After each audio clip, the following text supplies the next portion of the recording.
Lagyan natin ng tuyo.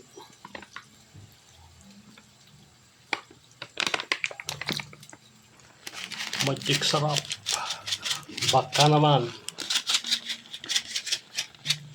Ang mahika ng bayan.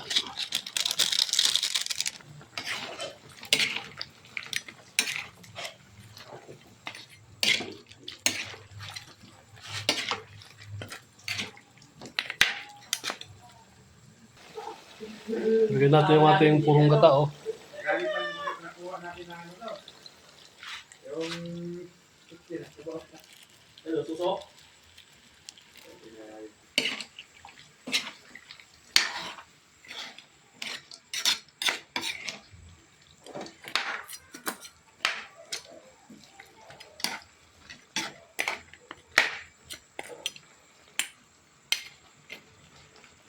Dito kang mamay na yan. Ay, babalaw. Yun, nagmamantika na itong ating adobo sa gata. Okay na to.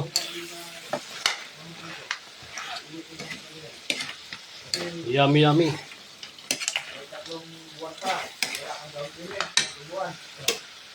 Na malugit niya na balik ng bulog. 3 buwan. Kumuha ka ngayon. Kahit 1,000